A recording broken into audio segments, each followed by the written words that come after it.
Back on the Iron Sights podcast, SHOT Show 2026. I have Mr. Chris Woomer in the chair, Veil Solutions. Chris, welcome to the show. Thanks for having me. I know it's long overdue, but glad to be here. It is absolutely long overdue. I say this a lot because logistics are a thing. I'm on the left coast. You're on the right. We've kind of crossed paths like within like a week of one another on a couple of occasions. We have a lot of the same friends, and you've been on the list for a very long time. You popped up for me early in my journey for a couple of reasons, and we've had some conversations online. You've been a very interesting guy for me. There's a lot of stuff I have questions about, but I appreciate you taking time out of a busy week with all the things you got going on here this week to sit down and chat with me, dude. How are you? I'm kind of glad that, SHOT Show's kind of over for the most part. For you, yeah. Yeah, headed home today and all that, but it's been an awesome week. It hasn't been, completely overwhelming. It's much the same as back home. It's, a lot of gas and very little breaks, but it's, par for the course and everything. So, glad to be here, glad to be doing this, glad to, get back home as well and get back to things. But it's all good, man. So good, man. I get that. Before we get into you, just what are you doing here at SHOT Show? Like, what does a guy like you do here? And I asked this up front to maybe give some context to, what we'll talk about just in terms of your journey and your story, because you're a very interesting guy that does a lot of different things. So catch me up. I mean, we've talked a couple of times in passing with the chaos that is SHOT Show. Yeah. But what does it look like for you out here? What are you doing out here? Originally I wasn't supposed to, I was kind of supposed to be out here for, a couple of reasons for work or some other things. Kind of like a week and a half ago, finally decided to kind of actually make the trip out. I'll be honest, a lot of times, like I'm the guy who says I don't really like SHOT Show. There's a lot going on.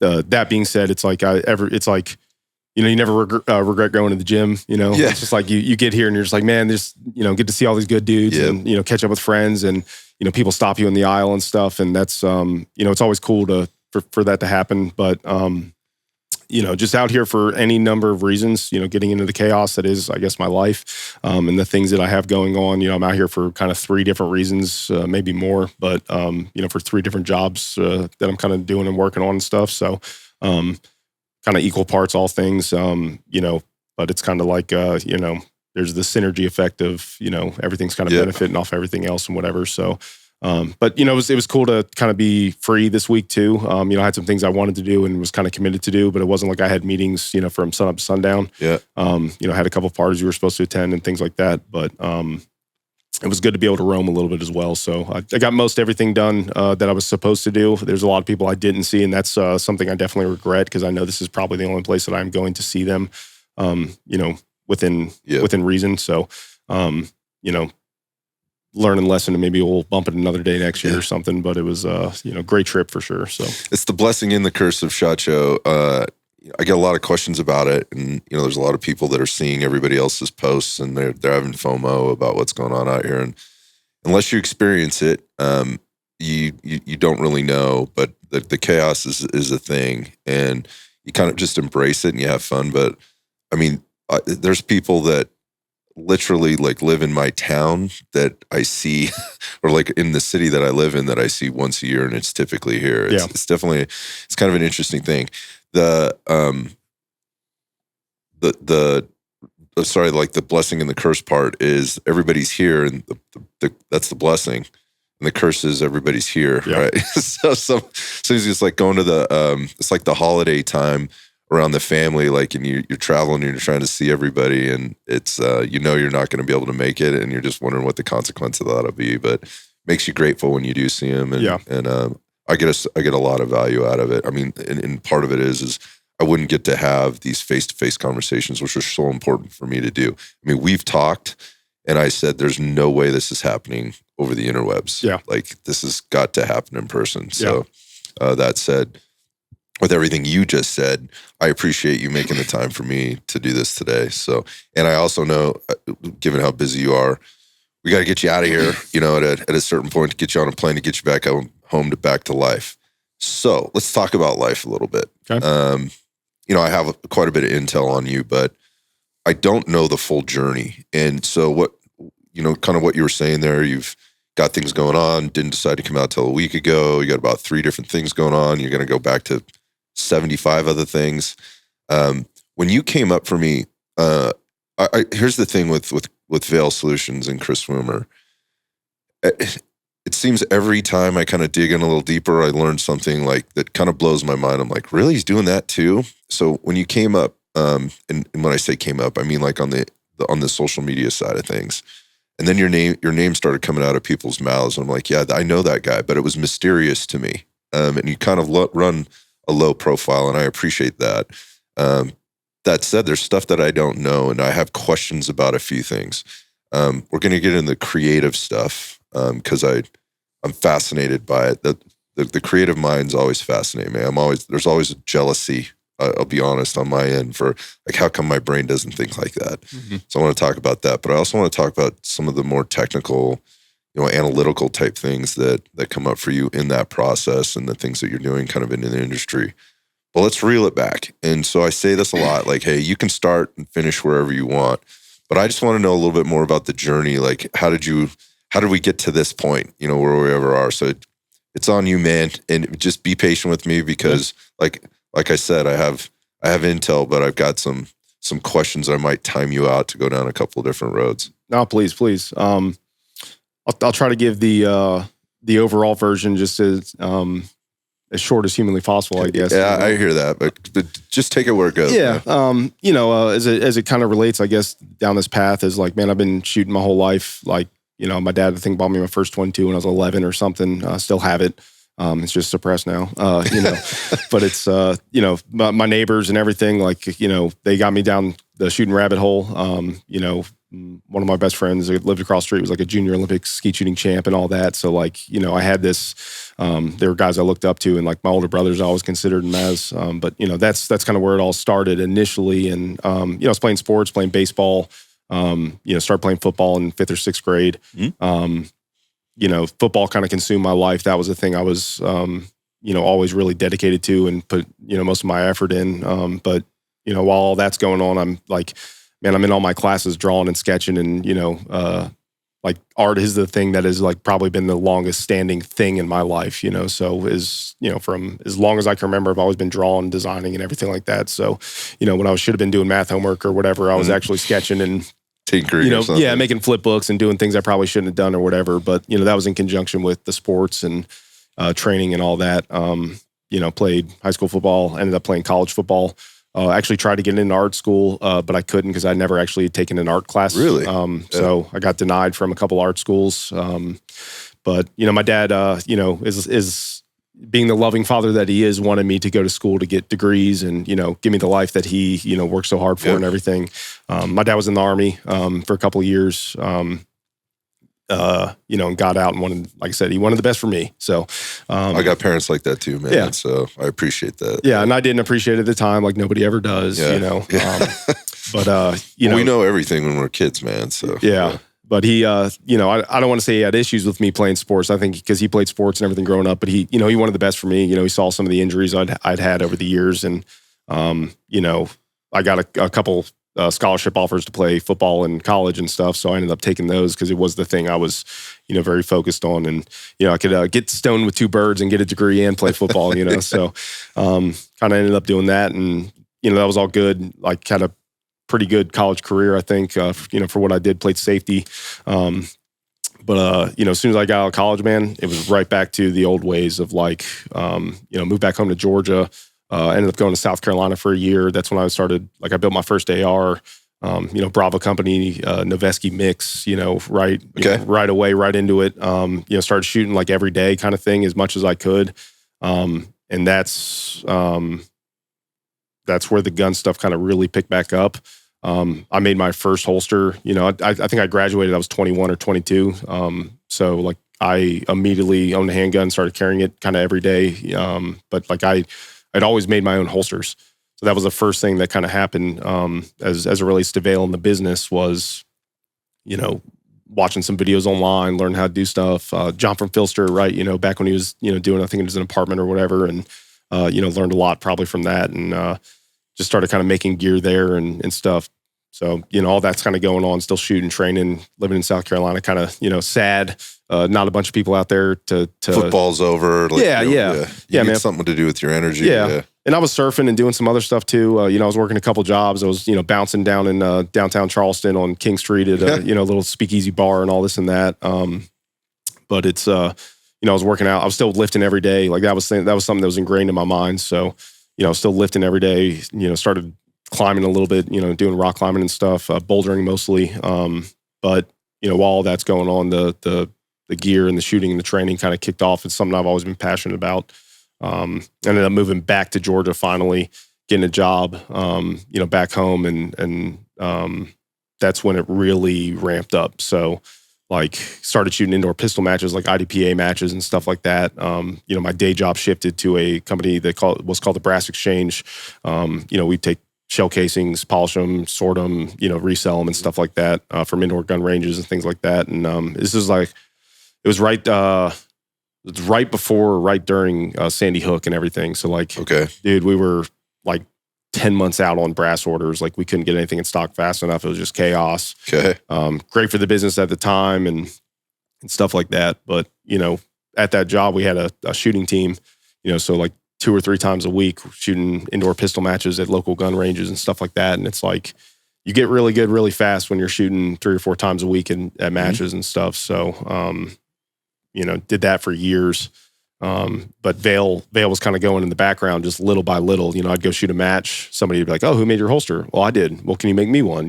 Okay. Take their money, make a holster. Go back to the garage. Yeah. Go back to the garage. Make their holster. Use that money to buy, more material. Yeah, 2 sheets instead of 1 sheet next time. And that kind of just ramped into like, more gear, more projects, more testing, more whatever. And it was, it, like anything else, it never actually made any money.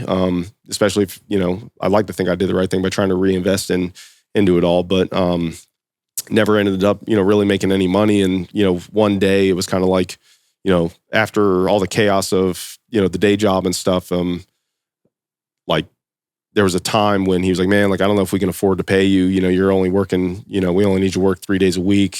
I was doing a lot of the website stuff and admin and photos and, whatever for the business. And it was kind of one of those times, I think it was like right at Christmas or right after Christmas. I was like, okay, I'm going to do this. I'm doing Vail full time kind of thing. Going all in. And while that was going on, there was some security work and bouncing and, whatever else. Making ends meet and staying busy. Yeah. And that's I won't get into that too much, but it's a lot of that stuff actually kept the business alive for years. It was always good money. And it's, a lot of those guys are my friends and we were the ones actually training together a lot of the time, the security stuff. And, that led down some other awesome rabbit holes that we'll probably get into at some point too. But it was, learned a lot. A lot of my curriculum from teaching actually came from, some of those experiences and, like I said, later opportunities with combatives and other things. But it was like, that was the thing kind of going on in the background that kind of allowed me to, focus on Vail during the day, do some other jobs when I needed to, travel when I needed to and stuff like that. So,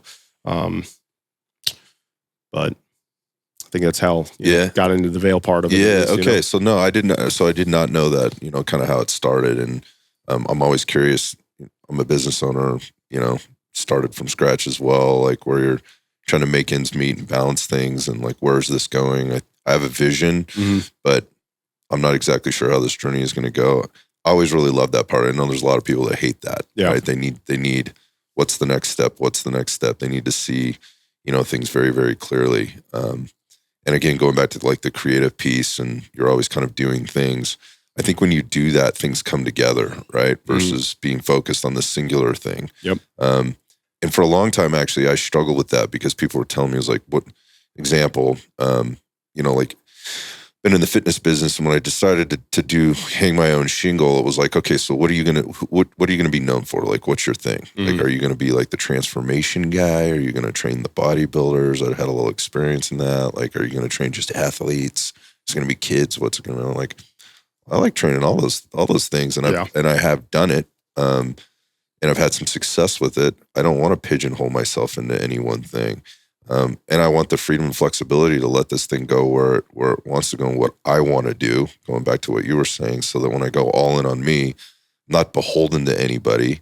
on any one thing, and I don't have to back my way out of any corners that I may have painted myself into. Sure. And again, I think there's a few different types of people, and some people just don't function really well there.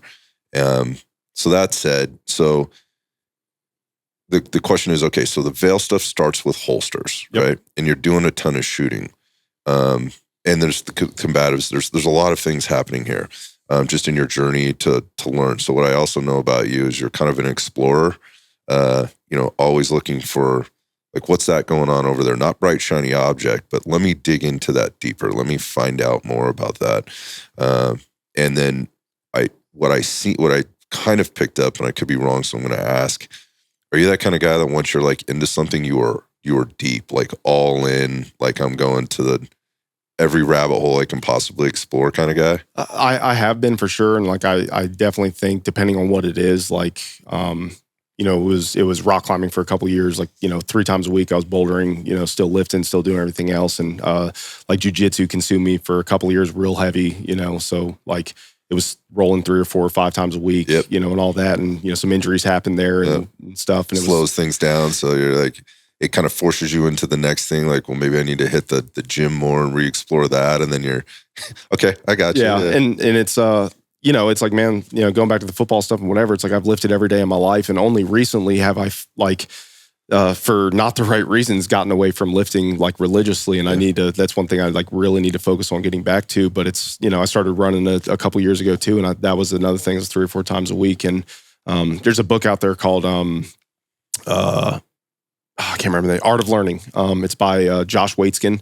The audience might know it as Searching for Bobby Fischer. There's a movie and a book about it. Right. So Josh Waitzkin was the real true story about the kid who was the world chess prodigy, right? Josh Waitzkin, I can't remember exactly, so I'm messing it up, but like I think it was like 11 or 12, won the world chess thing or something. A couple years later, he won the Tai Chi push hands, like world champion or whatever. Is like, I think, the first American to do that. And then a couple of years after that, or I think he got his black belt from Marcelo Garcia in like 5 years, which is like unheard of. I think he actually owns the gym with him. And again, I might be incorrect, but this guy is really good at learning.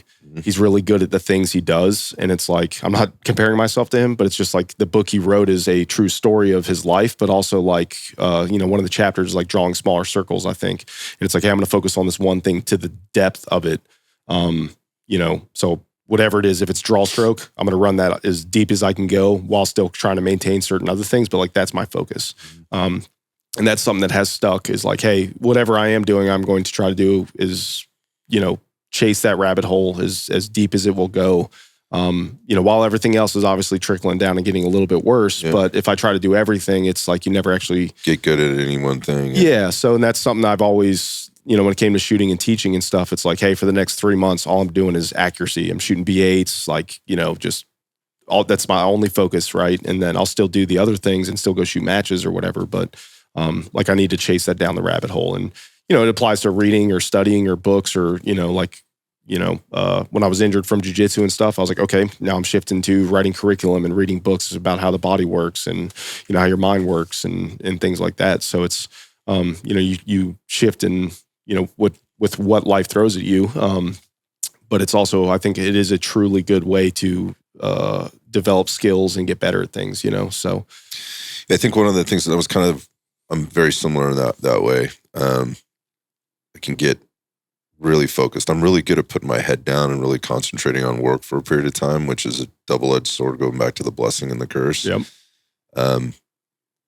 And I can do this. I just have to remind myself to do it on occasion, where sometimes you got to pull yourself out of that. And like, hey, I got to get over here and pay attention to this. Yeah. Because everything just kind of gets pushed to the side. Yeah. I'm absolutely guilty of that. Yeah. So I wonder, like, here's a kind of an on the side question. What do you do to like recharge the battery? Like after you've been into something, like whether it's work, it's a project you're working on, what do you do to clear your head, or, just kind of step back for a minute and maybe decide what the next small circle is? Yeah. Or revisit circles that you've been in before. What does it look like for you? I don't know if I have like a great answer for that, because I think it changes a lot. to your point, like, man, I like getting up at 4 a.m. or, whatever, not Jocko style, but like it's the time where I can be left alone usually, right? I have 3 or 4 hours before the world wakes up. Quiet time. Yeah. And man, like I really like my alone time, my quiet time, because it's usually my creative time. Like if you told me to draw something in the airport, like it ain't happening, like it's not going to happen. Like I'm not saying I can't do it, but like you're not getting my best work. So like I really appreciate my alone time and quiet time in the morning. I also really enjoy, like when I'm teaching, man, like I really do enjoy being around people and talking and catching up and hanging out. So I'm kind of a, two extremes person. But I describe that as the introvert or the extroverted introvert. Yes. Yeah. And man, I think like I hate classifications about certain things. But like, man, I think like there is no other way to say it in so many ways. But like, to your question, it's like, if I could do anything I wanted, I would still wake up and do basically the same thing I do every day. Obviously, there's things I have to do that I don't want to do all the time, but I also understand those are necessities in life as well. But you mean being an adult? Yes, unfortunately. But like, man, I would wake up, go to the shop, design, tinker, mess with things or whatever, like every single day. So a lot of what I do is what I love. And it's like when I have the freedom to go do the thing that I want to do, oftentimes that is me, recharging. So it's like when I get to, like design something in 3D printed or sew something or do whatever like that I want to do. Oftentimes that is what I do to recharge. At the end of the day, most of the times it's like, man, I like to go sit on the couch and be a bum for, an hour or two like anybody else does. Mm-hmm. It is, and that's usually because that's a 12 to 16 hour workday almost every day. But it's, I like traveling, I go on and off with fishing and other things too. So I'll fish for 3 or 4 months out of the year real heavy, and then I won't do for, another year. Right.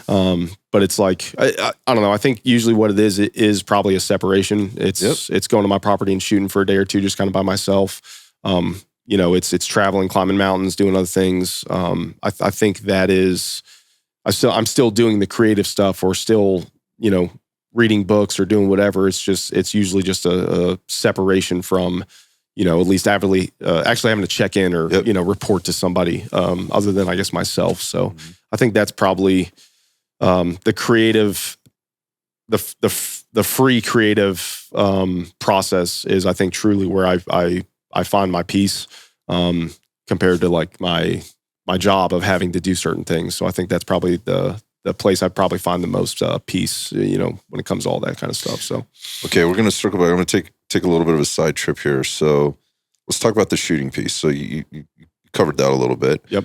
When does shooting instruction kind of enter the? I mean, we're at SHOT Show, so we should probably be talking about that a little bit. Sure. And it's been a big part of what you've done. And immediately, that's kind of what popped up for me, and just in terms of how you instruct and so let's talk about that because I have questions. Yeah, no, man, and like I think probably like a lot of people, it was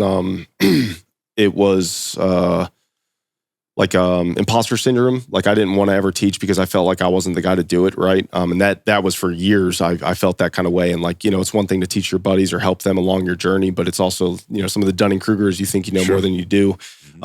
But the cool thing about competitive shooting, and I know as many times you've talked about comp shooting and performance shooting stuff on your podcast, it's like I think people would generally agree, but it's like the cool thing about that is it's a measured, standardized, statistic or whatever. So it's like if I'm going out there and I'm winning matches or doing something good, it's like some of that is probably just raw skill set, and I may not even know why I'm winning in some ways, right? Like I got really good at shooting, and I actually didn't.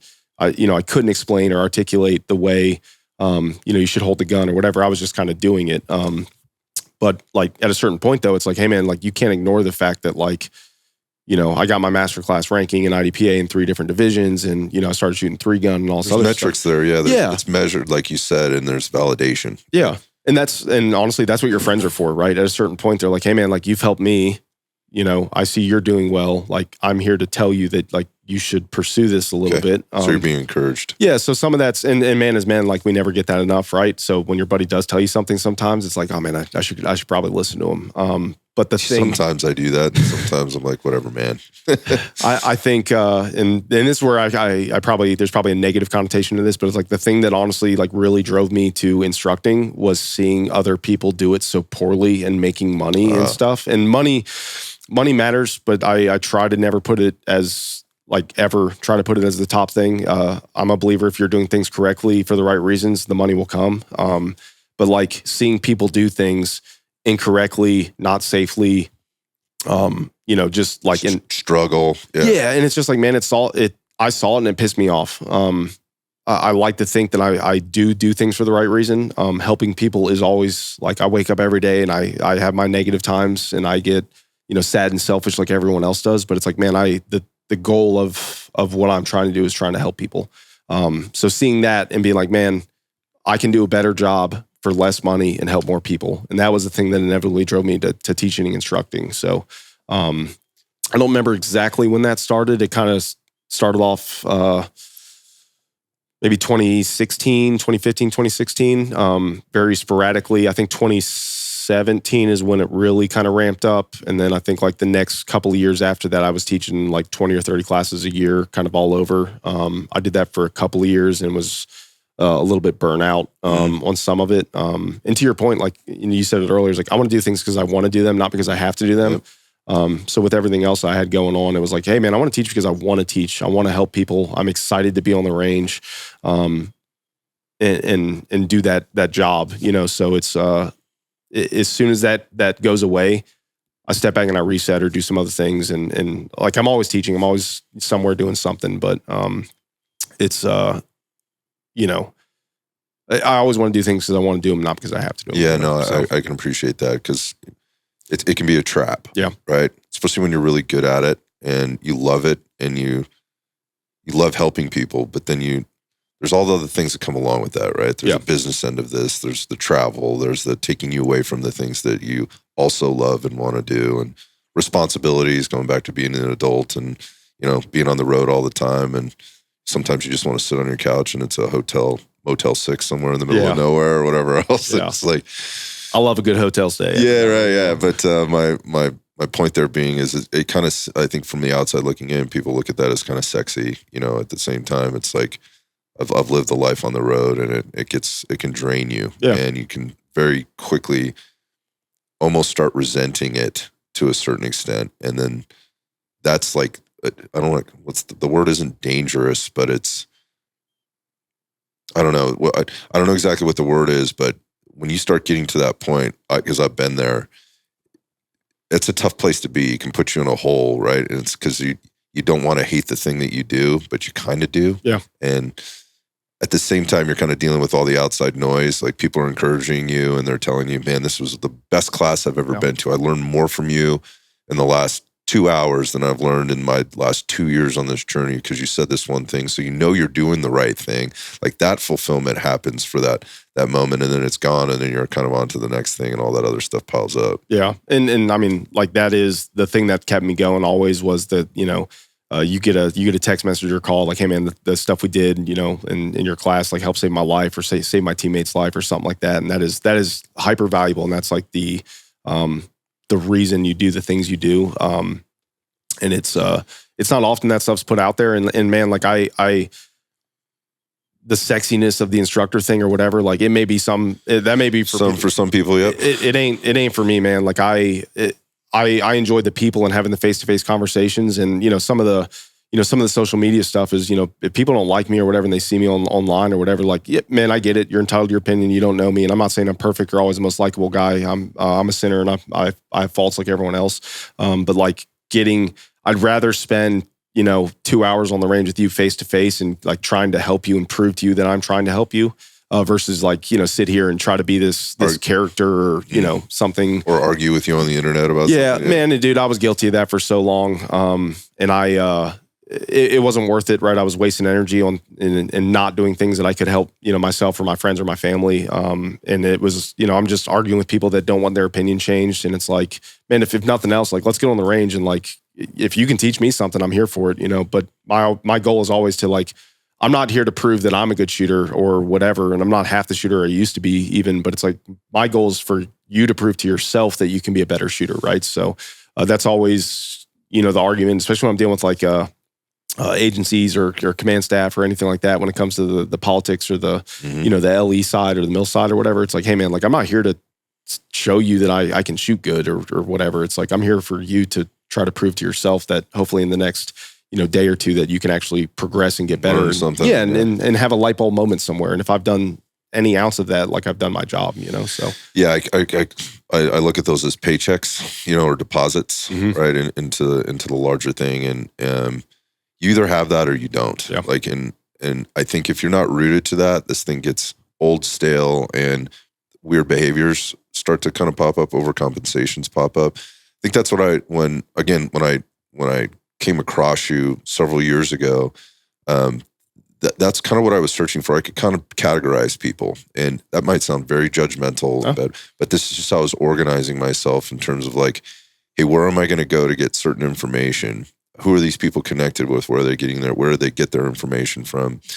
And what can I take? Because I think there's value in all of those, whatever those buckets are or those categories might be. I think there's value in all of it if you're looking for it. Yeah. And I wasn't there to argue. I was there to learn. I was there to get some good information. And I'm a curious guy who likes to ask questions and then ask the second and then the third and the fourth question, which is how the podcast started, right? Yeah.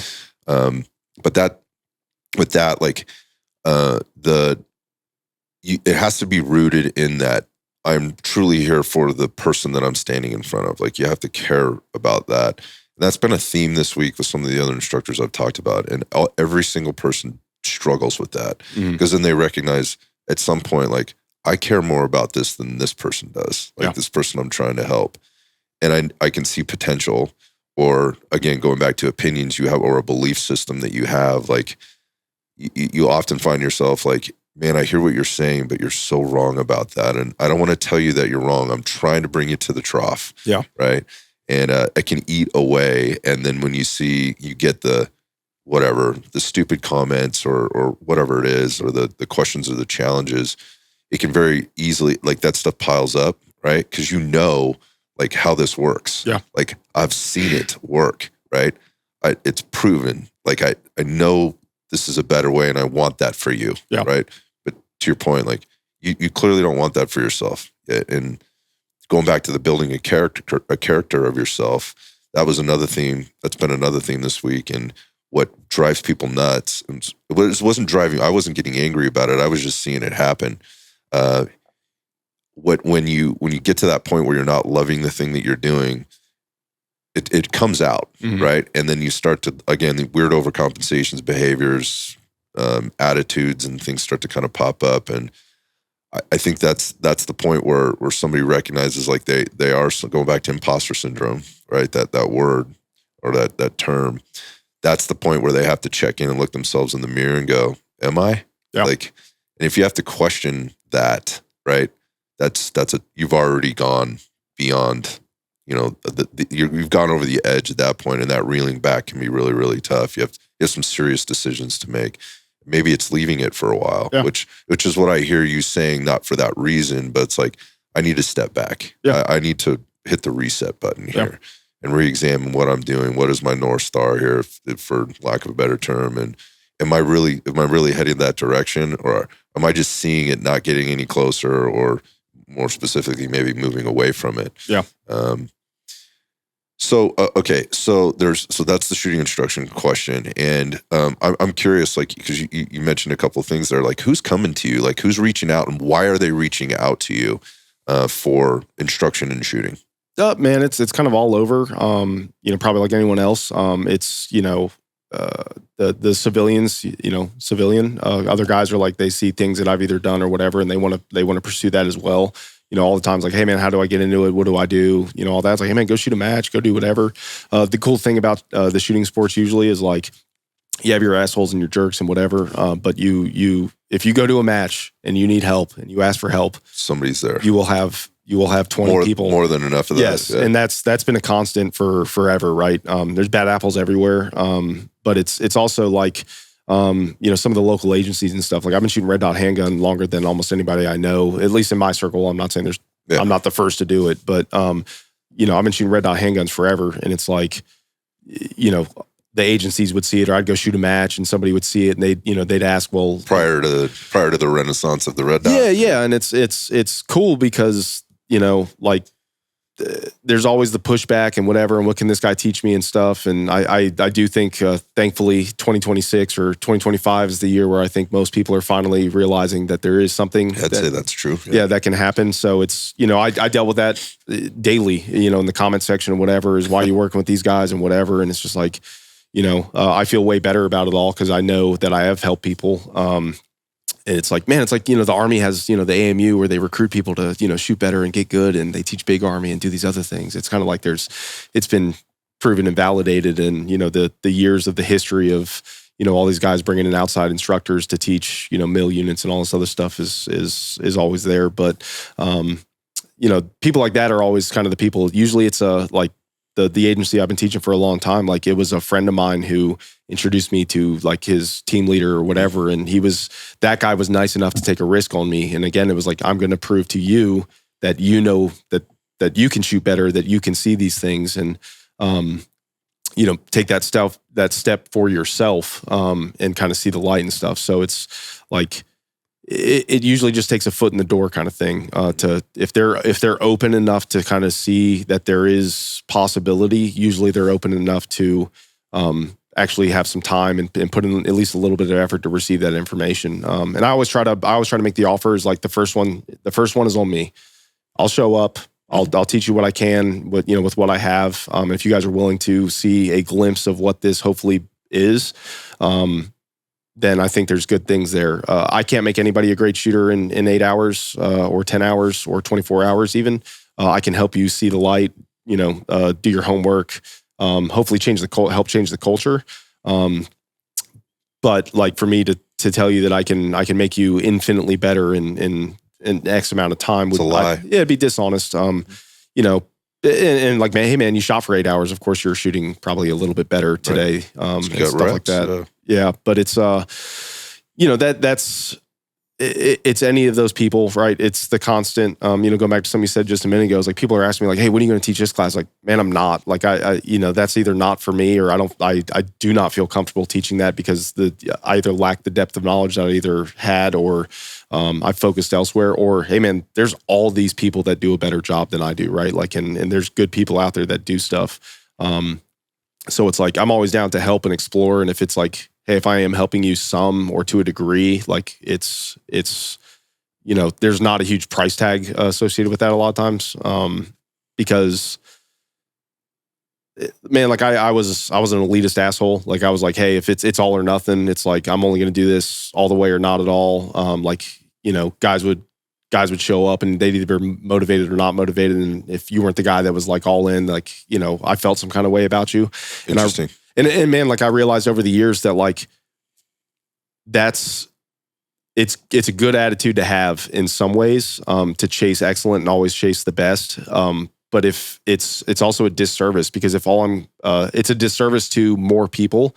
Because if an instructor's coming in and like, most of these agencies don't have money, they don't have time, they don't have the ability to do things, they're not open to certain things, they have rules on the range and things they just can't do. And it's like, if all I do is say, well, I can't teach you anything then those guys aren't getting better at all, right? So if I can give them a little bit, then I'm doing my job. So it went from me being like all or nothing elitist asshole to I will do everything I can in the time I have, with what I have to try to make you better. And I've found that has helped change the culture as well, to the guys that it has stuck with. Because I see those guys shooting matches now, or I see those guys pushing harder, pushing for better gear. When in the past, it's either been like, yeah, you might get one or two guys that's is the elitist asshole with you. You're also maybe pushing some people away. The rest of them out, yeah. So that's been a major shift in my mindset and my teaching is like, I can't take 500 people in an agency and make them better in X amount of time unless it's like all day, every day, whatever. Right. But if I can take, a handful of them and do what I can with them for a couple of days, hopefully that bleed out effect or the the synergy effect or whatever it is like, somebody helped me, I help somebody else, and the trickle down of changing culture. And I really truly have seen that in, my area with teams and agencies and people. And it's like some guys that I taught 5 or 6 years ago are now teaching and doing some things on their own. And I've seen them, grow. Yeah. Like, hey, they're getting their GM card or doing these things. And it's like, it's awesome to see that. And I'm not taking responsibility for that either, right? Like I can't, one of my mentors always said, you can't own your students. A lot of people, they'll grasp onto you and they'll learn a lot and they'll pursue something. And like, yes, I maybe had a part in that, but like, you also get the guys who are like, well, I've trained with Chris 7 times and he still can't shoot. And it's just like, man, I hope I can do more for that guy and I hope I can push him.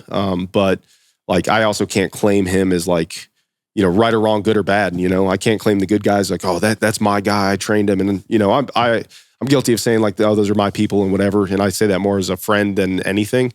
But like, yes, this guy's a reflection of me and things that I've hopefully tried to teach him, but also like, I can't own him. He's not my property. It's, hopefully I've done what good I can. And if I failed him, hopefully he's let me know so I can either try to make that right or fix it or refund him or, whatever it may be. But it's one of those constant battles there too, is just trying to, like I said, do as much good with what you have, where you are, and all that kind of stuff. Yeah, I think the blessing of wanting to help people is also the curse. Yeah. And I know what this looks like. So it's like you're meeting a client or a student where they are, and you're trying to help them be better at whatever. Again, they're proving to themselves they can get better, but they have to really want that, man. They have to believe that, number one. But oftentimes they don't. Right? You're kind of showing them what's possible. But again, the helping people is like, I know in order to get this person to the level that I think they're saying they want to be at, like there's just way more that's going to need to be invested here. And they may not be ready for that. Yeah. Right. They may not have the ability to do that, the capability or ability to do that. So the kind of where have you been, where are you now, and where do you want to go kind of thing. And then being able to step back and go, all right, how do I make this happen for this person rather than put limitations that I'm putting on them. Yeah. And I see instructors do that a lot. Like they put limitations on their students or the growth potential of their students because they've decided it has to happen this way. Yeah. Maybe it's like, well, I'm not going to do it then, if you can't give me this. I think that actually is a sign of a coach. Now, I understand there's a business end to this, right? Mm-hmm. Like I can't come out and train 5 guys, for 4 hours and travel, 6 hours to do it for this amount of money or whatever. That's a different thing. Yep. It's more like, okay, what do we have to work with here, and how can we benefit? How's this mutually beneficial? Mm-hmm. But always knowing, and I get this about you, that whatever you're bringing to the table, I am probably going to outmatch that by 10x, mm-hmm. right? In terms of value, energy, and investment to a fault. Yeah. Right. Which can also be a problem. When you're going in there and you're like, I'm giving too much of myself, my time, my finance, whatever it is, to fulfill the thing that you need and want that I know you can't really have in the way that I want it for you. Yeah.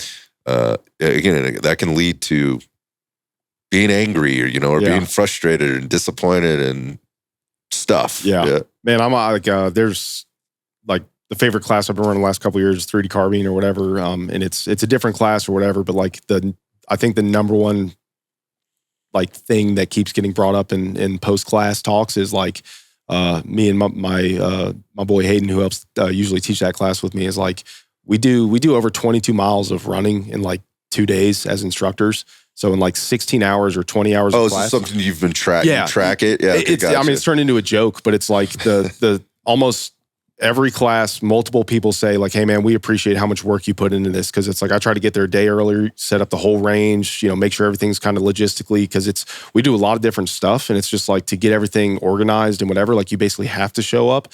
If I'm relying on the students to walk down there and hang their targets or do everything. And yeah, they do that too. The class is always dependent on them, but it's like, man, we're running every student around these drills and doing these things. And it's like, man, like I never want to be outworked. I never want to be the lazy instructor. I never want to be the guy who's just like, if I heard that, like, man, that would hurt my soul, you know? So it's like, I may not be the best in the world or whatever, but like, man, I'm here to work and I'm here to help you. And if I'm not doing that and you see that from me, then like, that's a problem. And like one currency that I think every man sees and knows and is, I think values, I believe they should, is like work ethic or work, right? Like that is a currency that like, you know, that guy who gets up and like, hey man, we got to move all these rocks from over here to over here. And that guy's like, all right, cool. And goes and does it. Like that is worth something to me. And like, that's all I can ever ask is for people to show up ready to work.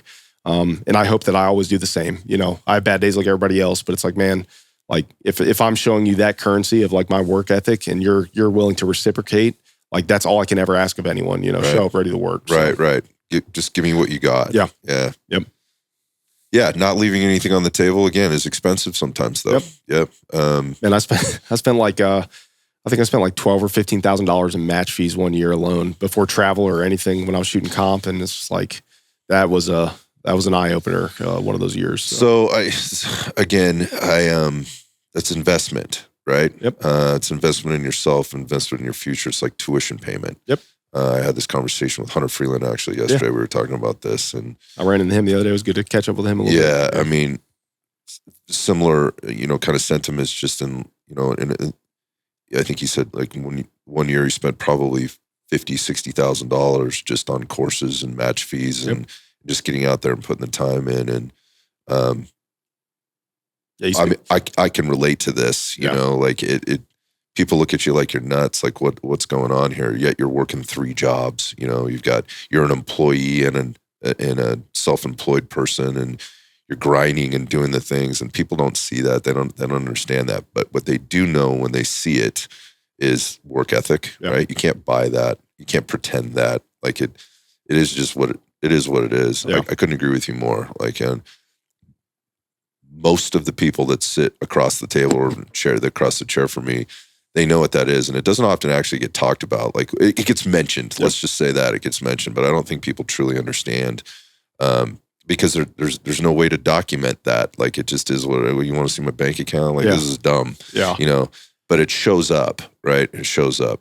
And along the way, so this kind of different pathways, along the way, you're getting in front of a lot of different people, right? Doing this, and there's some opportunities that come up. Talk about some of the opportunities and the things that you've done that maybe you wouldn't have expected to ever have happen, and you find yourself in a place like, dude, how did I get here? Yeah. You know, kind of thing. Man, and I actually said this morning. I was talking to Blake Buchanan downstairs, and he's been a great friend and a phenomenal instructor, and a guy I recommend everybody gets with and everything like that. But like my life, I think, I hate blanket statements, and, you know, maybe this isn't fair either, but it's just like my life is literally just like me ending up in the right place at the right time kind of thing. Mm-hmm. Like I'm this conundrum of just like, I have an art degree, I play college football, I shoot stuff, I've worked security things. And like, I've been super fortunate to have a lot of experiences that, you know, I get hate about, you know, and it's just like, a lot of that is going back to work ethic. Is I was the guy who showed up constantly. I was the guy who you asked me to be there, and I was. You know, I've been around the right people. I've chased what I thought was correct as far as, you know, the path towards the top of the pyramid kind of thing, you know. So it's like, it's a lot of these opportunities have literally just been work ethic, showing up, you know, and luck. You know, I hate the term luck in some aspects because a lot of it is hard work, but it has a say, right? But when it came to the shooting stuff, I got into some of the security stuff because I was shooting all these pistol matches and stuff. And that turned into one of the guys that was running security was like, hey, you've done this, and, you know, to a degree, and like, I value your skill sets, and I see you working hard, and you're athletic and played football and, you know, strong. It's like, you could probably do this. And I got a call one night. I was like, what are you doing? I was like, I'm hanging out. And he's like, cool, I'll see you downtown in, you know, a couple hours, you know, bring your kit. And I was like, oh God, you know, that turned into something else, and, you know, did that for years. And like I said, made a lot of money doing certain things, and, you know, ended up working some cool combatives contracts for the military, places, you know, but, and even then, like, I'm low man on the totem pole, right? Like, I'm just a guy who gets to show up. I have, the shooting skill set, right? You know, I was a blue belt in jiu-jitsu at the time. So like, there's a lot of grappling, but I've also been, working the security side, but it's like, hey, I'm working under all these other people that I've looked up to that are my instructors as well. So it's like, yeah, I've had some cool opportunities to get there, and do some things.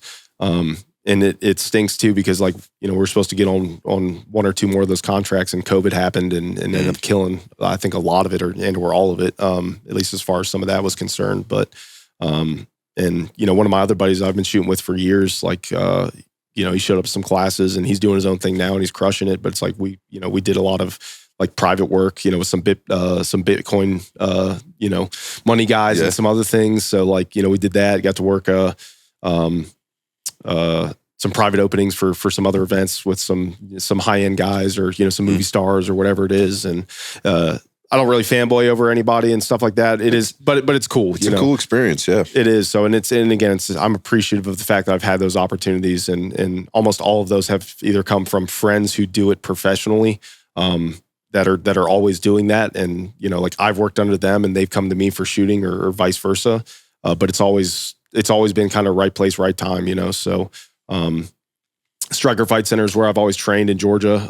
That's where 10th Planet Atlanta is. And my instructor there, Sean, is a phenomenal dude. I've done a poor job of rolling jiu-jitsu recently, but like, the guys at Striker, my instructor Stevie and my buddy Matt Sassman and all these other guys, like they've been instrumental in my growth when it came to having these other opportunities with things. So I gotta give them a little bit of love for all that, because they took me under their wing and gave me a lot of opportunities that I probably never would have had. So.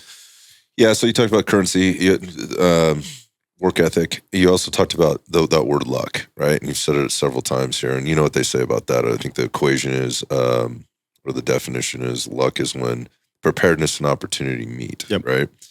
So I think you got to break those things out. It's a simple saying, and I think people, oh yeah, I get that. But what goes into those things, right? So when you look at opportunity, that doesn't just happen. Okay, so there may be some things out there that we can chase, or there's things brewing, right? I think it's the preparedness piece. The preparedness, how do you be prepared for anything? Like, you need to understand it. You need to study it. Yeah. You need to work hard to make those two things better. You need to kind of go all in on stuff, and those are the components of that, right? And then the opportunity shows itself likely because of the preparedness piece and what you showed somebody. Yeah. Right. And you said something earlier, and I forget exactly how you said it, but it's like a lot of this stuff is like, man, it's all about effort and pushing and trying to do more. But a lot of this is also like what you're giving up, right? And some of that's a detriment, right? Like a lot of these opportunities came because like sacrifice. Yeah, like, hey, I'm going to not sleep tonight, or I'm not going to do these things. And it's like I was the guy who was not only able but willing to like make those decisions. Yeah, I had these commitments, but like, hey man, like I got to go do this thing for a week because it's going to give me an opportunity. And that has been, both good and bad, of like, hey man, I got this one opportunity to go do this thing for this week because I was willing to put everything down and take the risk of. That's it. That's the word. Yeah. Giving up the business or being gone from home or whatever. And it's like, a lot of guys don't have the ability to do that because they have families and these other things. And it's like, those things are absolutely important. But it's also, like I said, it's been at a cost, right? So I've lost things or given up things because I did take those opportunities. So everything's comes with the territory. You give up something to gain something. There is no opportunity without risk. Yeah, and some of that, I'm sure you said, I'm sure some of them panned out really well and some of them didn't. Yeah. And that's how that works. That's what risk is. Otherwise, it's not risky. Yeah. Right. And sometimes it's very well calculated, and sometimes it's very miscalculated, and sometimes you just don't know. Right. You see both sides of this could work out really well. Again, that's the risk factor. And you do your best with the preparedness piece and the work ethic and all the other things to try to make the most of that. Again, going all in on yourself and making sure you're there to do the right things. And again, the luck piece, I think is the reflection when you look back and go, man, I was really lucky. But you set yourself up for success, and you do the things. Again, I've had this conversation a couple of times just this week alone with other people that have said kind of the same thing. I got so lucky, but I can tell you this: you could overlay the success, right? The luck. Let's call it the luck that these individuals have said, including yourself, that said they've had. And then when you back in, you go to the other side of that equation, everything you just said is the same thing that they said. It's the same things that they did. It's a different human, right? Different way, different mistakes, different opportunities, not different work ethic, not different in terms of sacrifice, even compromise, right? Not different in terms of investment. It's okay, maybe the dollars are different, but relative to the opportunity or again, the luck that's on the other side, it's huge. Yeah. And again, I think for whatever reasons, it's a little different. And unless you go through it, you can't understand it, right? Yeah. And I don't hear you complaining. I don't hear you, singing a sad song or anything like that. But the only, again, I think the only way you can equate the luck on the other end is having those things. So I'm not surprised to hear you say any of that, actually. Yeah, but, man, that's one of the foundational beliefs I have is like everything is my responsibility. Like not cliche or whatever. Like I know it is probably cliche, but it's like, man, there's great agency in the fact that like if I want to bench 300 pounds again or whatever, like I can start today to try to chase that. Like I can wake up and change my life tomorrow and start working out and running or doing whatever. If I want to be a grandmaster shooter, I can start that today. And within reason, you should be able to accomplish those things. Like I'm not going to be an NBA basketball player anymore, right? But like if I want to chase something or do something, like I have the power to do that. And once people realize, like if they want to take accountability for things and be responsible and be honest with themselves of where they're at and where they're trying to go, they can absolutely do that. And like, man, to a fault, like I'm guilty of things like everyone else, but like if something bad happens in my life, I always try to look at myself first. Like no matter what it is. What did I do wrong here? And no matter what it is, it's like if I get in a car wreck or something, it's like, did I leave on time? Did I do the things, am I praying daily like I should? What are the totality of the circumstances? Yeah, and it's like, hey man, I could have been paying better attention. I could have been more offensive in my drive. Like I truly believe that like I have a say in things, and I could have worked harder. I could have done more. I could have got more sleep. Like all these things are things that I truly believe I have control over. And when people realize that, it's a superpower. Yeah. And if they're constantly just a victim of a culture of blaming others and expecting others to do things and whatever, it's like you're never going to get the things you want. It's tough for you to have that conversation sometimes and be like, man, I fucked that up. Yeah, that's my fault. But if I do that, then I'm able to change it and fix it the next time or progress forward or, do better things down the road. So like at my core, I always try to take accountability for things if I can. And again, I falter like everyone else, but it's like, if I can look at that and be like, man, I could have done a better job. This is my fault. I could have communicated. I think that is the first step towards betterment and being the person you actually want to be or accomplishing the goal that you want to accomplish. So it's a strong lesson, man. Words of wisdom right there. And we've all been guilty of not doing that from time to time, myself obviously included. It's easy to look outward and blame somebody, man. It's easy. Yeah, it is. And I think, part of that, we're talking about this, preparedness meets opportunity equals luck, kind of thing. There are occasions, where people, said they were lucky, and I don't think they were lucky. I think they were gifted something that didn't include the risk or the work that needed to be put into doing it. And that doesn't mean they didn't, they got something out of it. And I think people say, oh, that person was really lucky. I think you got to step back and examine that. I try to be very objective about that. Yes, there have been occasions where something might land in your lap, but there's no risk attached to it, right? And you didn't really have to work for it. And that happens. And I love it when I see that happen for people that have those other qualities and have worked really hard. If you're fortunate enough for something like that to happen to you, like I'm all about like more power to you, man. Yeah. But even if you're not, I'm like more power to you. Now, what are you going to do with that? Yeah. Like how do you protect that? Yeah. How do you give back to that? Well, and I mean, it's like I completely agree. And the more I'm kind of thinking on and stewing on, like all these examples are popping up and things, and like I just think about it, and it's like, to not talk about me, but like, talk about a buddy of mine or something. It's like, hey man, this guy ended up in this position, like as a team leader doing whatever. It's like, he ended up there because of the work he did 4 years ago. Right. Like, the tuition payment. Yeah. And it's like, it's hard for people to understand that, myself included. It's like, man, if I have this opportunity coming down the road and it's like, hey dude, like Chris, you're not 210 pounds anymore. You don't, you can't run that, 7-minute mile or whatever like you used to. You're not as strong or as fast. Like we can't use you on this job. And it's like, I understand that that's maybe what I'm giving up. But I can't rush that. I can't get strong. Buy it. Yeah, I can't be strong enough tomorrow. I can't put the work ethic in. I can't be a grandmaster pistol shooter tomorrow, in some ways or whatever. So it's like the work has to be that dedicated, show up, constantly do the work thing. And that is truly, I think, what luck actually is, to your point. And people need to realize that, man, the skills you're developing now may affect your team or your relationships or your friends or whatever, 5 years down the road. And I think that's why it's important to constantly try to chase whatever those are. It doesn't have to be shooting. I do think being athletic and healthy is hyper important and all that. But like people need to realize like, hey, the things you're doing now are going to matter in 5 or 10 years. And you can't rush a lot of those or any of those, right? So yeah, it's like a bank account, man. It's deposits and withdrawals, right? I mean, if you want to take a withdrawal, right? Again, my dad was right, Yeah. I can appreciate that. All right, shift gears a little bit. Okay. All right. Let's go. Let's talk about sort of some of the design work and the things that you're doing. I mean, walk me through some of the fun projects that you've done, and I want to talk about the ones you've done for yourself, not the ones you've done for somebody else, because we can talk about those too. Yeah. But just, you talked about always kind of being the creative guy, sketching, fiddling around with stuff, tinkering with things, and I think it's, again, the thing that I think I mentioned that word jealousy that I look at is I'm good at asking questions.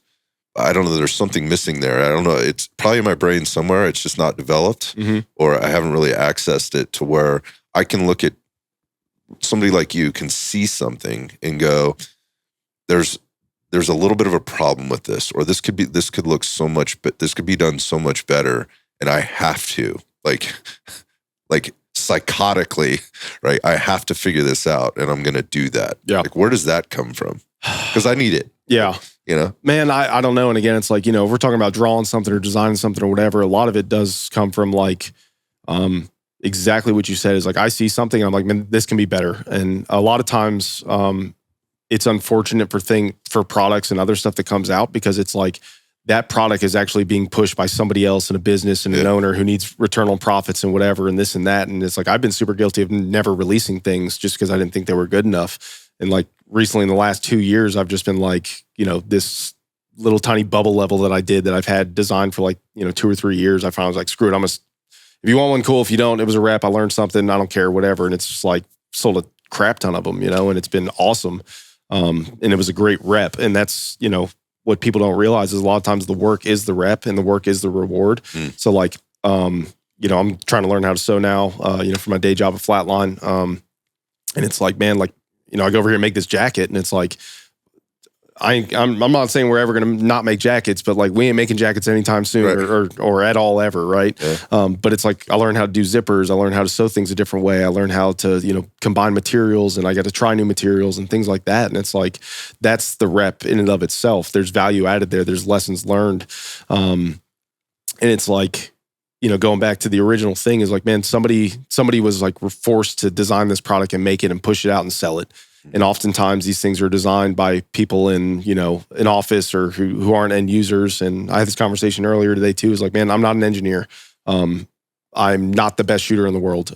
I'm a great translator between things that I do use and understand and an end product and what it needs to look like and accomplish. And like my middle ground as that translator is like, I can speak just enough or whatever to both people to, I think, round out a project and make it, have the things it needs to have. And I often think people just get lazy.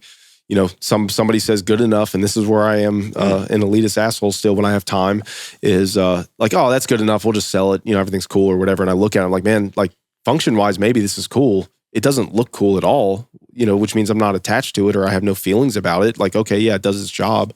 But I feel like people get to a point and they're just like, yeah, it works and all that. And it's more times than not when I'm making something, I find that I go way too far and I bring it back out of necessity, either because it's too expensive or it can't be made or, how it's designed is just too much or not even needed at all. But if I never go too far and realize that like, that's not the answer, like you never know, you never know what's left, what meat is left on the bone or whatever it is. So that's how my design process usually works is, I go too far and come back. But even then, whatever I usually come back to is like a better answer more times than not of the thing that was just kind of, you know, the idea. Oh, there's a radio knob, like, oh, it's good enough, it works or whatever. I was like, it can be better, you know, like in some way, just branding, marketing, design, functionality, you know, does it work in low light? Does it click? Does, you know, all these little things are just like, I think there's a lot of meat left on the bone for most anything.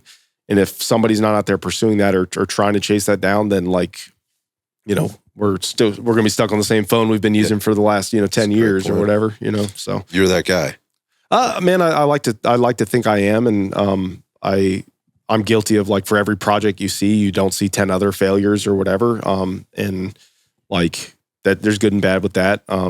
But I you know, if you stuck me in a room, I was talking to one of my machinist buddies last night at dinner, and I was like, man, if I had a CNC machine, like, I would look at this spoon and be like, I can make a better spoon. Like, I would never get anything done, you know. I was like, dang, man, like, I can do this better, and I'd waste days on it if I could, you know. So I'm guilty of that for sure. So I mean, you mentioned the jacket, and so that popped up. I don't know, maybe a week ago. I think I saw it publicly. You kind of put it out there. How long have you had that jacket? Christmas, like kind of Christmas break, you know, I was still working and doing stuff or whatever, but like I'd bought that material like 6 months ago, and I sat there and looked at it, and it was so daunting of like this pattern and this thing. And it's like, you know, I lay it all out, and like it probably took 4 or 5 months for me to even cut the fabric, you know, all by hand and all that and whatever. And it's just like, I was like, man, if I don't start doing something, it'll never happen. Cause you know, like, I mean, it's kind of winter's kind of going and spring's kind of coming back around. And I was like, man, if I don't do it this year, I ain't never going to do it. And, you know, again, it was just a good rep of everything, but it's like, you know, how do you eat the elephant one bite at a time? Like, just wake up and do something. Take action, right? Yeah, you got to do something. And if you don't ever start a project, you know, to sound all cliche and churchy and whatever, is like, man, most people don't start things. And it's like, if you don't even give it a go, you're never going to progress or do anything. And that translates directly into my job. Like, I'll overthink things, and I'll design it, and I'll do all the CAD and the patterns and whatever. And I'll look at it for hours and hours and hours and be like, all right, this is it. This is good. And like, I'll get stuck. And if I don't just make it and try it, I don't know what needs to change. So after, you know, 8 hours of designing, it's like, man, this may look good on paper. I'll go, you know, put it on, you know, make it real or create it or whatever. And I'm like, oh, I didn't even think about that. You know, and something kind of kicks me in the teeth, and it's just something you can never really, I'm gonna say never, but, you know, you can't account for everything. So, that's trying is, you know, doing the work and trying the thing always has a say. And if you let me fail long enough or, you know, mess things up enough, I will figure something out and how to do it better for sure. So I think this speaks, I mean, this parallels a lot of things in life, man. Not just in building jackets, right? Or making jackets, but in training, shooting, combatives, business, relationships. You know, it's a constant evolution, right? And you have to work at it, and you have to try it, and you have to explore it. And sometimes the wheels will fall off, you know, and you're like, shit, I gotta put the wheel back on here. How do I do that? Where did I, to your point, like, where did I mess this up? Being able to diagnose and work backwards. But if you never take the action, you never do the thing consistently for long enough, go through the trials and the failures, you're not going to know that stuff. And you can't buy it. You cannot you can't buy that experience, right? Or that knowledge, that lived experience through the thing. And I find that to be a real challenge for me, sort of in this industry, as everybody's kind of chasing, you know, the next bright, shiny object or whatever, rather than putting the time and the effort into really figuring it out. Yeah. And I think there's a lot of companies out there that actually do a much better job with that, or do a very good job. Not when I say better, I don't know what they've done or not done, but my point of it is, as I think as a consumer, that's who I'm looking for. I'm looking for the person that, or for the company, for the product that is putting that kind of effort into all phases and all aspects of it. It's not just, what does that product do? How does it perform at the end? But what got it to here? Yeah. You know, who are the people that are on board doing this? How are they structured? How are they organized? That's what I'm super curious about. And that's why I end up spending my money or spending my time, you know, researching or talking to people about or whatnot. And again, I think in that process, what that does is you come up with questions that you may not be able to solve on your own, right? And you have to talk to other people, which is building relationships, and you handle those things the same way. And with regard to, hey, there's going to be somebody that has an answer to this, like, and now I need to find that person, right? So you start asking, and you make connections, and you made a lot of connections, man. I mean, you've worked for a lot of people, and you at the same time working for yourself at the same time. So you mentioned kind of where you fit into that for folks, and you're kind of that middle guy. We've got all the technical things, or the equipment, the machines or whatever to build this thing. We have a really great idea or vision for this product, but we don't exactly know how to get it there right now. Yeah. And that's who. Talk about, I mean, what are some of the projects that you're working on for other people that aren't NDA'd at this point that you can kind of tell people about? Because again, I don't think a lot of people know what actually goes into their products. They're just looking at the end result, right? Yeah. And then taking somebody else's word for it. And then maybe they go have an experience with, yep, that confirms my bias. I'm going to buy this, kind of thing. No, and I mean, most everything, at least for the Vail side, like almost all that stuff came from a necessity, maybe not a necessity truly, but a necessity for me, or just something that I saw lacking, or something I felt like I could do better. But like, day in and day out, it's like I'm designing things that I think like there's either a void or a gap in the industry. If somebody else is already doing it and doing it well, like, hey man, like, I'm over here using this one. It's good. Keep doing that. It's what I like. If I can improve upon something or change it in a way that is not treading on people's toes, then I always try to like, okay, now we can explore it.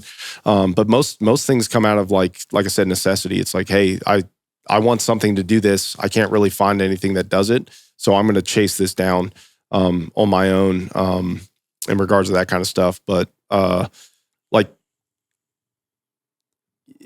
a lot of these lessons too are like, they're not always apples to apples, right? So like, what you're saying is like, I can always have an idea and I need to bounce it off somebody else. But like, with Flatline, is the day job. It's like, hey, they understand, nylon gear, sewing machines, all that. And I'm still trying to learn all that. And it's like, they sometimes often have a problem. Like, hey, how can we fix this? Or what can we do better? And it's like, well, we can print something over here that'll actually help, make a jig or do something or help the process. And it's like, yeah, it's not actual gear, but I'm helping the gear become more efficient or or better or stronger or whatever. So it's like little things like that to where, my experiences designing gun parts or doing things over here, the lesson is still, back to the jacket, is like, zippers, it's like, hey, we can do all this stuff now, or I have knowledge of different materials. Kydex is, thermoplastics. It's, you heat something up, you mold it, you cool it down. And it's like, hey, we can use that over here for, this application. Yeah. And it may not even be like, it's like, I can make a better water tank for the machine. Like it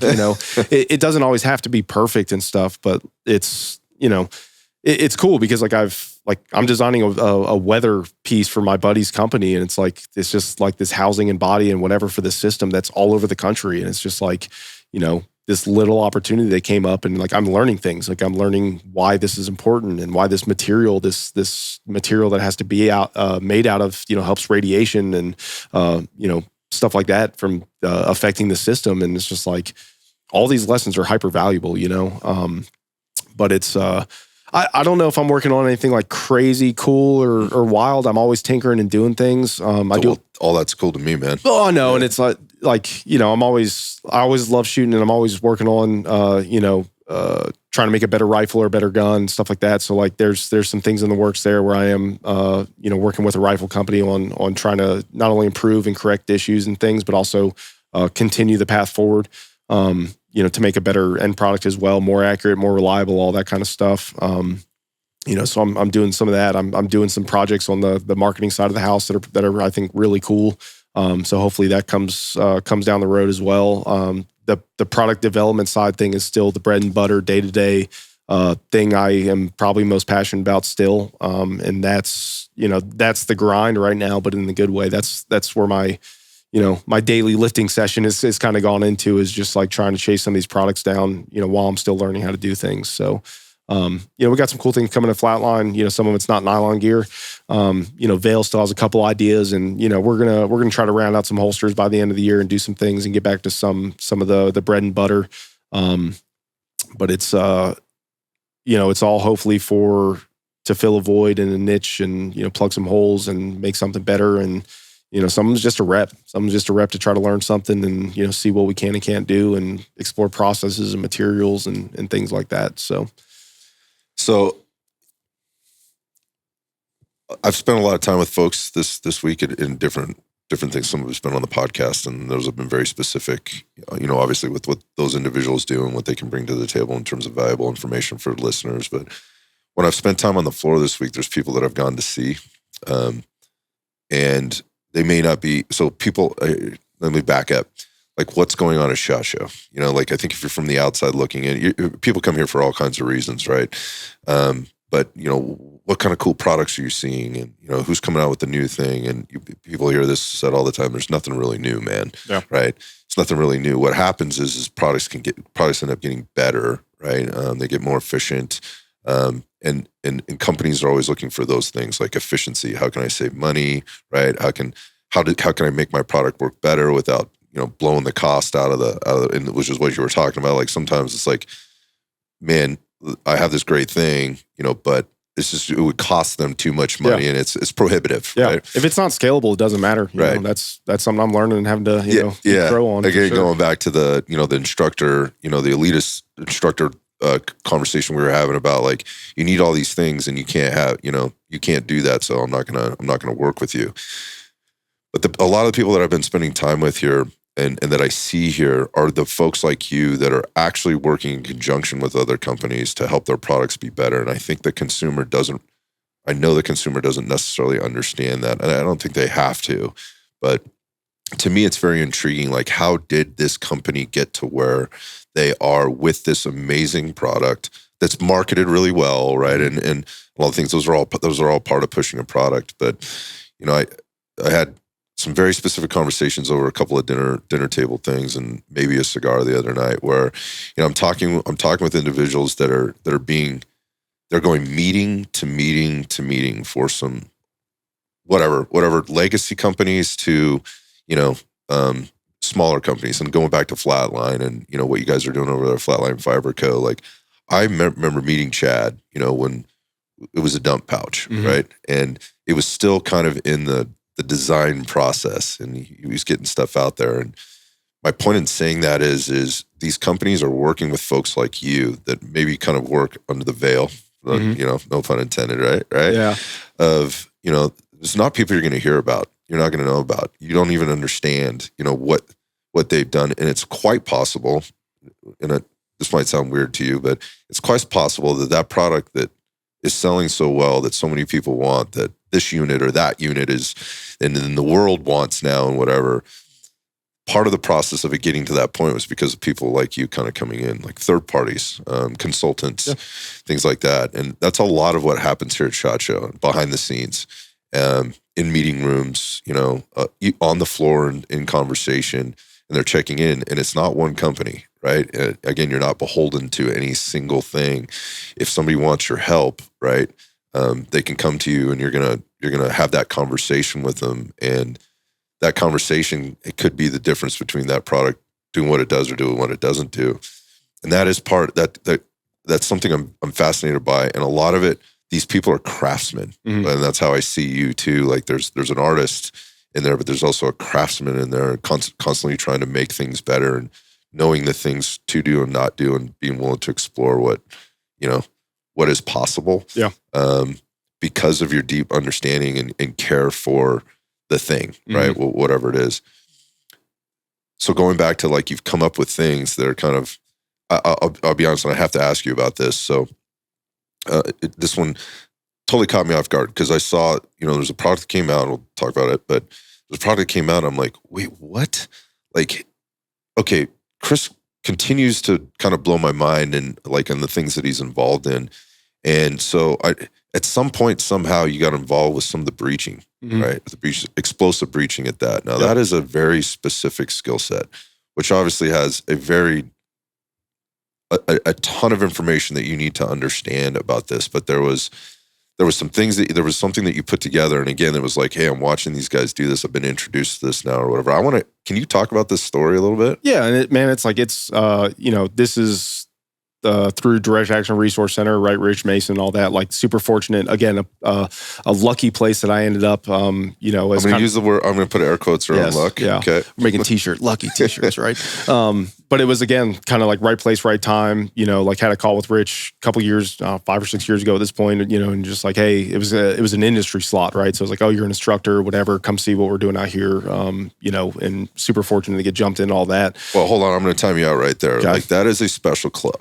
Yeah. Right? That's a special club. Yep. I've not been there. I don't, but all I hear is like, if you're in that circle, if you get invited into that, it's not what people see you doing in the foreground. It's what's actually happening in the background. Yeah. So saying that super lucky, it just goes back to everything we've already talked about. Yeah. I just want to make that clear. No, man. And like, it's, from the outside looking in is, I'm not speaking on behalf of anybody or whatever, but it's like, people always see it, they always make the culty jokes or whatever. And it's like, man, like, some of the best human beings I've ever met in my entire life, some of my closest friends are because of, that place and the opportunities and the training and whatever. And it's the collective work ethic and, the history of, 30 years. I think it's the 30th anniversary this year, Darcy. But it's like, that place is special. And it's like, if it doesn't have to be the class, like it's the sidebar conversations. I've had people call me at 3 a.m. asking for, advice on things or whatever, like looking for help. And you pick up the phone. Dude, and it's like, the local team around me didn't have body armor for a while, and they made a phone call to California, and a buddy over in California sent them armor like that next week because they didn't know they had it, like literally, like immediately. It's like, if somebody calls and you have an issue or a problem, somebody is there to help you, and if they can't, they will find somebody else to help you, right? So it really is a special network, and a very deep network, and it has showed up repeatedly, time and time again, of like, oh, so-and-so is like, oh yeah, I know that guy. It's just kind of popped up, and been a really special place. And it's led me down certain rabbit holes and stuff like that. And the explosive breaching thing specifically, that's all Rich's IP, right? Like, that's his idea, design, and everything like that. So I think it was being manufactured prior to me, in some capacity. I think Adamant Spiritus was messing around with it at some point too, and I think he didn't have the bandwidth. I believe that's correct, right? And that was actually one of the first projects I taught myself how to do CAD work on. So like, I taught myself how to design. I finally downloaded the programs and failed a million times and started printing and doing things and whatever. And we ended up redesigning that and actually, having those manufactured and doing some stuff. And that's my luck of me exploring the creative design thing led me down the ability to kind of get into these classes and opportunities and train with these certain people and things like that. So I've been super fortunate, to do all that. And, that led to helping some of the local guys not only get out there to do it as well, but like, one team like Reese stood up their explosive breaching program because of some of those opportunities, right? And like, they did an HR not too long ago, saved a girl's life and everything with that system, in the county that I live in, everything. So it's kind of come full circle and everything, but it is truly because of, Darcy and the people out there and Rich and all that kind of stuff. So, but it's, we still touch explosives about every month back home in Georgia, with different agencies and all that. So we're still training and getting data and blowing things up and helping people. So it's, the greater Atlanta area has definitely exploded with capabilities and, right. Things like that. So, and that's definitely one of the cooler projects I've worked on, not only because, everybody likes to see fireballs and blow things up or whatever, truly because it's helped people and saved lives. And it's something that I had, my hand in that I thought was really important and valuable. So, I mean, that's really just been the theme. That's what I really wanted to talk to you about, not that product, but I did want to finish there because I know the the magnitude at which that can impact people and maybe has. So we're going to have to wrap up here. But I think that the theme and some of the takeaways are, and this is why I wanted to sit down with you, is because you are a guy behind the scenes. We got Veil Solutions, right? And everything that's going, everything that you've sort of talked about. But I hope this is like for people that are listening to this one, I wanted to get to know you better, right? Because we haven't had that much time. But at the same time, I really felt like it was, most people get a lot of their information either from word of mouth, right? You're involved in a lot of things in some very small circles. And I know some of those people, and they only have amazing things to say about you, right? And the other way they get it is through the interwebs, mm-hmm. right? Which is not a place you spend a lot of time on, right? At least publicly. Yeah. And I appreciate that. And so, but for people listening, just like this theme is it kind of, it runs deep. Mhm. And there's a lot of people out there that I don't think really understand that. And I wanted to hear you talk about it. And I wanted people to understand who you were as much as, I wanted to understand that. So when people see things, just like maybe ask the question, like, where did this come from? Who thought of this? Because those people aren't getting talked about, man. Yeah. Like, they're not getting talked about, and they deserve credit.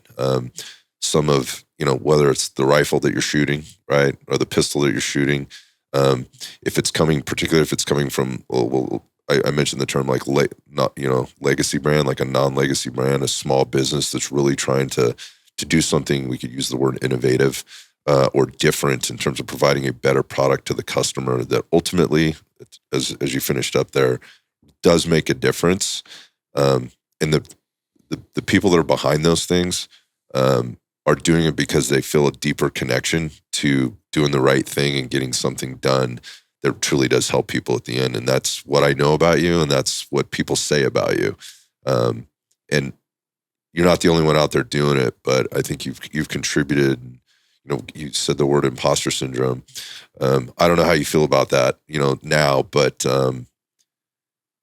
I know, because I've talked to a lot of people in some of those circles, and the contribution that you've made has impacted things beyond what probably people understand. And you've impacted me in a huge way too, just from what I've kind of watched, and even just today. But because some of those people, again, going back to connections and how important those relationships are, if Chris comes up in the conversation, like, oh yeah, we know, like, Chris is in this circle, or Chris does this thing. I already know who I'm dealing with. Yeah. Because I also know Chris is not going to try and be involved with somebody that's not doing the right thing. Yep. I think that people need to hear that, like, and think about that from a consumerism perspective in terms of who they're getting their shit from, yep, right? And who they're spending their hard-earned dollars and their time from, yep, with. So, look, man, this going to have to be continued, because I have there's a lot of other things, but I'm going to sit back and kind of think about this one a little bit. But I'd love to have you on again at some point. Yeah. Maybe I can come down and visit you in your neck of the woods. Yeah. I mean, I think there's enough people down there too that I think are hyper valuable that you probably know as well and everything. So I think the Georgia Atlanta trip or whatever is definitely valuable. It's been a while since I've been out, so yeah, I might need to come check it out. We'd love to have you. So, thanks, man. Where do people find out about you, man? Where do they go? Instagram's kind of where I'm at most. The Facebook stuff's kind of been dead, and it's just some of it's just personal stuff. I haven't been online very much at all in the last couple of months either. Just trying busy guy. Yeah, just trying to keep my head down, man. Like, trying to be a better person in my personal life as well and things. So trying to build a house, trying to do some other stuff. So the work is the reward, and I'm trying to really focus on the things that I have already committed to. I overcommit sometimes, so I'm trying to do a better job of not spreading myself too thin. But Instagram is always a good place. I'm terrible at emails. If you do email me or call me or text me or something, if I don't answer, please try again. It's never intentional. I like time like everyone else, but it's like, if I can help somebody with something, man, like I'm truly here to try to do that. So whether it's for flatline and nylon gear or whatever, veil or training or anything else, it's like, if I can't help you, I can find somebody who can. So none of it's ever intentional if I've ever been unresponsive or anything like that. But usually, any of the standard contact forms or social media or whatever is kind of the place to go. So. Gotcha. All right. Well, you heard it here. Chris, thank you for your time, man. I appreciate you. No, thank you for having me. Yeah, man. I look forward to seeing you again. Absolutely. Travel safe. All right, man. Thanks. See you soon.